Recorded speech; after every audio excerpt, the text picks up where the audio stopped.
The Great Blueberry Battle. You won't believe what happened in our house today. It all started with a simple snack and ended up in a full-blown family drama. Here's the scoop.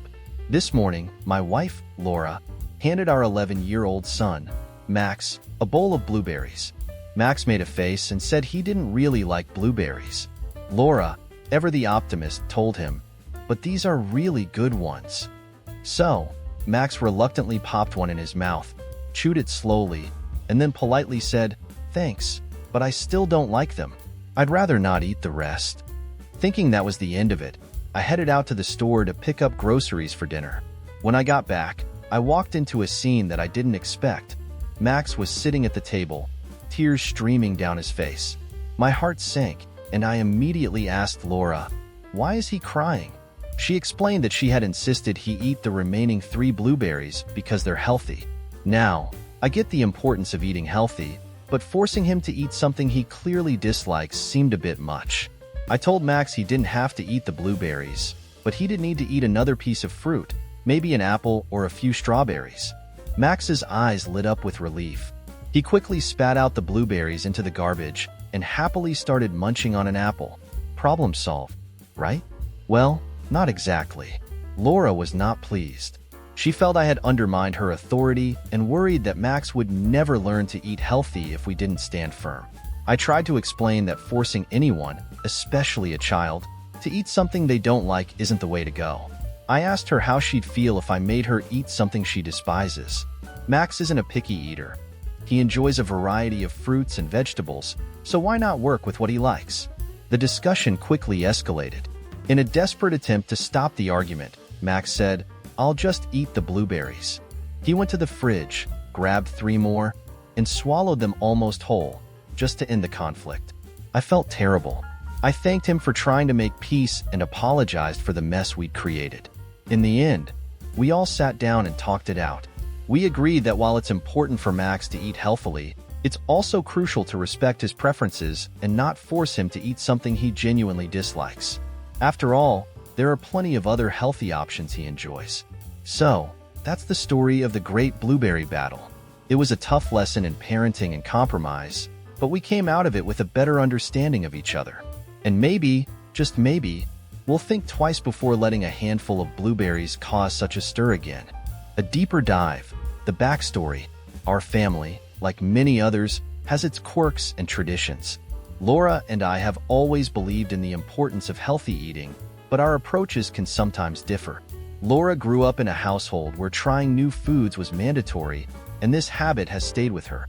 I, on the other hand, was given more freedom to choose what I wanted to eat, as long as it was healthy. These differing backgrounds sometimes lead to minor clashes in our parenting styles.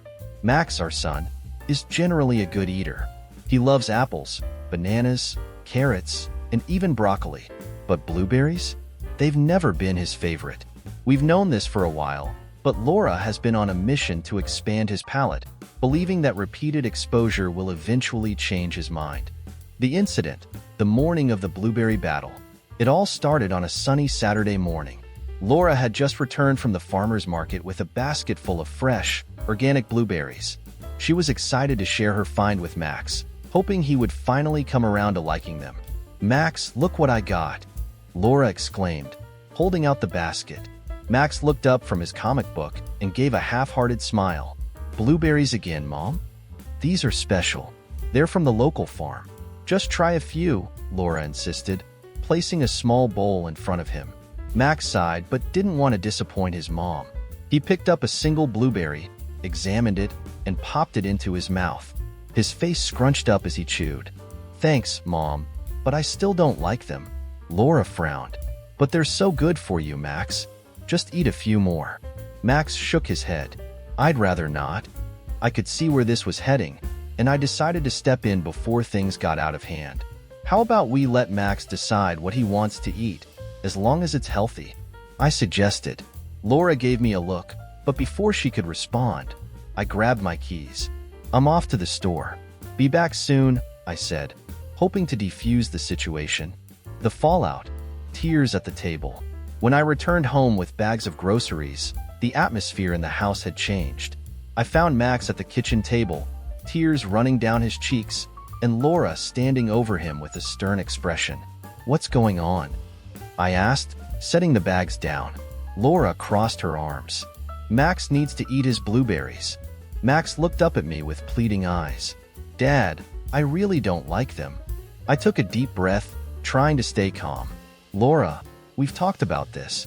Max eats plenty of other fruits. Let's not force him." "But he needs to learn to eat a variety of foods," Laura insisted. "And he does," I replied. "Just not blueberries. It's okay to have preferences." The compromise, a fruitful solution. Realizing this was turning into a bigger issue than it needed to be, I turned to Max. "How about this? You don't have to eat the blueberries, but you do need to have another piece of fruit. An apple or some strawberries, perhaps?" Max nodded eagerly. "Deal." He quickly discarded the blueberries and grabbed an apple from the fruit bowl. Laura watched, her frustration evident. "You can't just let him get away with this." "I'm not letting him get away with anything. I'm teaching him that it's okay to have preferences," I said gently. The escalation, a family argument. Our discussion turned into a heated argument. Laura felt that I had overstepped and undermined her authority. I believed that respecting Max's preferences was just as important as ensuring he ate healthily.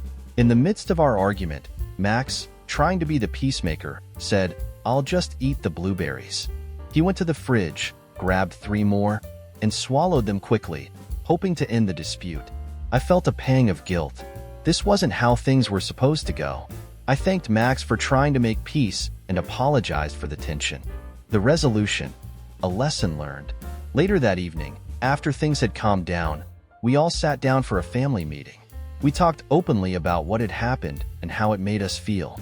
Laura admitted that she might have been too rigid, and I acknowledged that I could have handled the situation better too. We came to an agreement.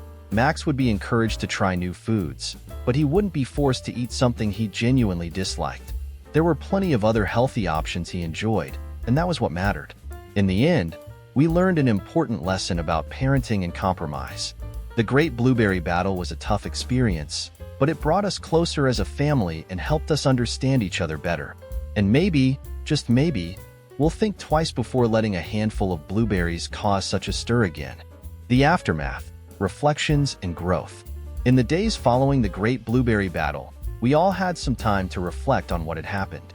Laura and I spent more time discussing our parenting philosophies, realizing that while our goals were the same, our methods sometimes clashed. We both wanted what was best for Max, but we needed to find a way to present a united front while respecting each other's perspectives. Laura admitted that her insistence on Max eating the blueberries came from a place of love and concern.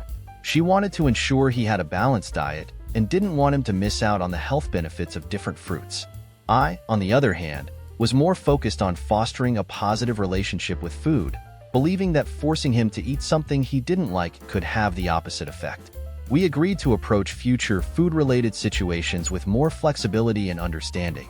Laura promised to be more open to Max's preferences, and I vowed to support her efforts in encouraging healthy eating habits without undermining her authority. A new approach, encouraging healthy eating. We decided to involve Max more in the process of choosing and preparing his meals. We started taking him to the farmer's market with us, letting him pick out fruits and vegetables that caught his eye. This way, he felt more invested in what he was eating and was more likely to try new things. One weekend, we stumbled upon a stand selling exotic fruits. Max's eyes lit up when he saw dragon fruit, something he'd never tried before. "Can we get this, Dad?" he asked excitedly. "Sure," I said, happy to see his enthusiasm. We bought a few and took them home. That evening, we all gathered in the kitchen to taste the dragon fruit together. Max loved it, and it became a new favorite. Building positive experiences, family cooking nights. To further encourage Max's interest in healthy eating, we instituted a weekly family cooking night. Each week, one of us would choose a recipe, and we'd all work together to prepare it. This not only made mealtime more fun, but also gave Max a sense of ownership over what he was eating. One evening, it was Max's turn to choose. He picked a recipe for homemade fruit popsicles, using a variety of fruits including strawberries, kiwi, and yes, even a few blueberries. He was hesitant at first, but when he saw how they blended with the other fruits, he decided to give it a try. The popsicles were a hit. Max loved them, and even admitted that the blueberries weren't so bad when mixed with other fruits. It was a small victory, but a significant one. The impact: a happier, healthier family. Over time, our new approach began to pay off. Max became more adventurous with his food choices, and mealtime became a more pleasant experience for all of us. We still had our occasional disagreements, but they were fewer and farther between. Laura and I continued to communicate openly about our parenting strategies, making sure to present a united front while respecting each other's perspectives. We realized that parenting was a journey, one that required patience, flexibility, and a willingness to learn and grow together. Looking back, lessons learned. Looking back on the Great Blueberry Battle, we could see how far we had come as a family. What had started as a simple disagreement over a few blueberries had turned into an opportunity for growth and connection. We had learned the importance of compromise, respect, and open communication, and these lessons had strengthened our family bond. Max's relationship with food had improved significantly. He was more willing to try new things, and he had developed a genuine interest in healthy eating. Laura and I felt more confident in our parenting, knowing that we were working together towards a common goal. Moving forward, a brighter future. As we moved forward, we knew there would be more challenges to face, but we felt better equipped to handle them. The Great Blueberry Battle had taught us that even the smallest conflicts could lead to meaningful growth if approached with an open mind and a willingness to learn. We continued to prioritize family time, whether it was cooking together, going to the farmer's market, or simply sitting down for a meal and sharing our day. These moments became the foundation of our family, creating memories that would last a lifetime. In the end, the Great Blueberry Battle was more than just a story about a boy and his dislike for a particular fruit. It was a story about love, understanding, and the journey of becoming better parents and a stronger family. And that, more than anything, was the real victory. So, that's the story of our Great Blueberry Battle. It was a tough lesson in parenting and compromise, but we came out of it with a better understanding of each other. And maybe, just maybe, we'll think twice before letting a handful of blueberries cause such a stir again. Epilogue: a new chapter. A few months after the Great Blueberry Battle, our family dynamic had noticeably shifted for the better. Max was thriving, both in terms of his health and his overall happiness. He had become more involved in various activities, showing a newfound confidence that made us incredibly proud. One day, as we were all sitting down for dinner, Max looked up from his plate with a thoughtful expression. "You know, I think I'm going to give blueberries another try," he announced. Laura and I exchanged surprised glances. "Really?" Laura asked, a hopeful tone in her voice. Max nodded. "Yeah, I mean, they're not my favorite, but they're not so bad when they're mixed with other stuff. And who knows, maybe my taste buds have changed." With that, Laura passed him a small bowl of blueberries. Max took a deep breath, picked one up, and popped it into his mouth. He chewed thoughtfully, then smiled. "Not bad," he said, reaching for another. It was a small moment, but it felt monumental. The Great Blueberry Battle had come full circle, and we had all grown from the experience. It reminded us that change is possible, and that with patience and understanding, we can overcome even the most stubborn challenges. As we continued our journey as a family, we knew there would be more battles to face, but we felt ready for them. We had learned the importance of listening to each other, respecting our differences, and finding common ground.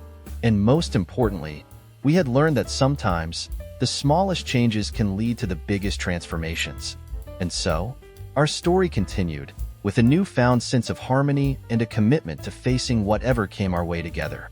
The Great Blueberry Battle had been a turning point, and from it, we emerged stronger, closer, and ready for whatever adventures lay ahead. Final thoughts, a message to other parents. To any parents reading this, know that every family has its battles, big and small. It's how we handle them that defines us. Whether it's a disagreement over blueberries or something more significant, remember that patience, communication, and a willingness to compromise can make all the difference. Our journey wasn't perfect, and we made plenty of mistakes along the way. But through it all, we learned and grew together. And if our story can offer any advice, it's this: be kind to yourselves and each other. Parenting is a journey, not a destination. Embrace the ups and downs, and cherish the moments of growth and connection. Thank you for taking the time to read our story. We hope it resonates with you and offers a bit of encouragement in your own parenting journey. Here's to the small victories, the lessons learned, and the love that binds us all together. We'd love to hear your thoughts, reactions, and ideas on today's story. Did any particular character steal your heart? Were you on the edge of your seat because of a surprising plot twist? Or perhaps you have your own theories about what might happen next. Whatever it is, don't hesitate to share. Please remember to keep all comments respectful and constructive. We value diverse opinions and perspectives. Spoiler alert: if discussing specific plot points or twists, please use spoiler tags to avoid spoiling the story for others. Positive vibes only. Let's spread positivity and encouragement within our community. Kind words can make all the difference. Conclusion: your voices matter, and we can't wait to hear what you have to say. Let's continue this journey together as we celebrate the magic of storytelling. Thank you for being a part of our community.